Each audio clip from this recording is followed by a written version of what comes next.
बिस्मिल्लाहिर्रहमानिर्रहीम, अस्सलाम वालेकुम नाज़रीन। रिपोर्टर्स 24 पे मैं हूं फैसल मिर्ज़ा। आई होप कि आप अपना वीकेंड एंजॉय कर रहे होंगे।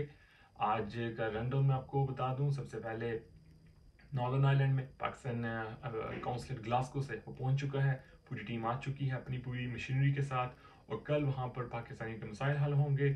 और नॉर्दर्न आयरलैंड के जो पाकिस्तानी हैं, एक तरफ तो वो अपने सारे मसाइल हल करवाएंगे वहां पर नादरा के रेलिवेंट, जिसमें उनके शनाख्ती कार्ड और टेस्टेशन वगैरह हैं। लेकिन इसके साथ साथ पिछली दफ़ा की तरह यहाँ रिपब्लिक ऑफ आयरलैंड से भी बड़ी तादाद में पाकिस्तानी वहाँ पर जाएंगे और अपने जो भी नादरा के रेलिवेंट उनके जो मामला हैं उसे on the spot sort out करवाएंगे। बाज़ ऐसे शनाख्ती कार्ड के इश्यूज भी हैं यहाँ पर आयरलैंड में आते हैं, हमें फेस करना पड़ते हैं, जिसमें फ़ोटोज़ के मसाइल आते हैं, फ़ोटो अपलोड नहीं होती, बायोमेट्रिक नहीं होते। तो ये उनके पास मशीनरी है। आप कल वहाँ पर जा सकते हैं। आसिम सत्तार साहब का आपको नंबर हम कंटेंट बॉक्स में दे देंगे। वहाँ आप जाकर अपना जो भी मामला है उसे on the spot sort out करवा सकते हैं। बहुत बड़ी खबर है पाकिस्तानियों के लिए, बड़ी खुशखबरी वाली बात है कि वो ऑन द स्पॉट अपने इस तरह के मसाइल हल करवा सकते हैं। सेकंड नंबर पर यूके से न्यूज़ है कि यूके की जो वज़ीर दाखिला हैं, सेक्रेटरी दाखिला, वो अपना जहनी तवाज़ुन खो बैठी हैं। रवांडा के ऊपर जो जजेस का डिसीजन आया और फ्लाइट को रोका गया, उसके ऊपर वो यूके में मुख्तलिफ जो ऑफिस हैं, हुकूमती सेक्रेटरीट्स हैं, उसमें ख्वास बाख्तगी के आलम में मुख्तलिफ जगहों पर पाई गई हैं, चीखती चलाती पाई गई हैं। पार्लियामेंट में भी वो चीख रही हैं, मुख्तलिफ मीडिया के सामने भी आकर वो चीख रही हैं, चला रही हैं। उन्हें समझ नहीं आ रही कि उनकी इतनी बेइज्जती जो हुई है उसका वो काउंटर कैसे करें।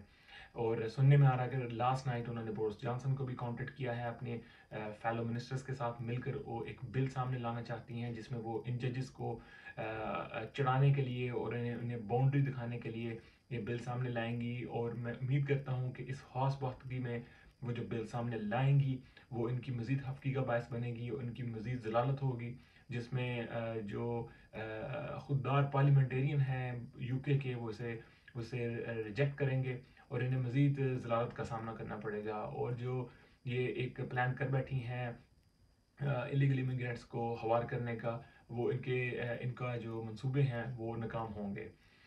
तीसरे नंबर पे यहाँ हमारी जो आयरलैंड में हमारी जो बीबी हैं वो प्रोटेस्ट करने जा रही हैं। वो हुकूमत के ख़िलाफ़ और हुकूमत को एक ऐसे मोड़ पे लाना चाहती हैं कि वो मिनी बजट लेके आएँ, जिसमें आम आवाम को, आम इंसान को और मुतवसत तबके के लिए कुछ ऐसे रिलीफ का ऐलान करवाना चाहती हैं हुकूमत से, जिसमें कि आम इंसान को जो डेली उनके जो एक्सपेंसेस हैं जो उन्हें पे करना पड़ रहे हैं उसमें उन्हें रिलीफ मिले।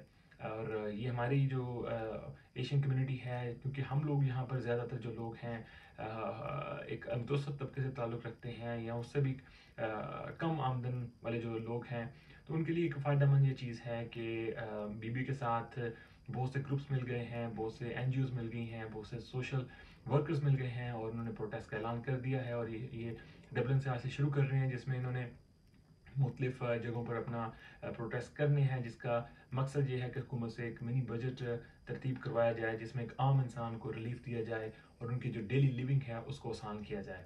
अच्छी बात है अगर आप किसी भी पॉलिटिकल पार्टी से ताल्लुक़ रखते हैं, लेकिन अगर आप एक आम इंसान हैं तो आपको इनका साथ देना चाहिए और इन्हें सपोर्ट करना चाहिए ताकि एक आम इंसान को रिलीफ मिल सके। एट दी एंड अगेन मैं आपको रिमाइंड करवाता चलूँ कि कल हमारा लाइव सेशन होगा 7 बजे सोलिसिटर इसहाक आलम के साथ।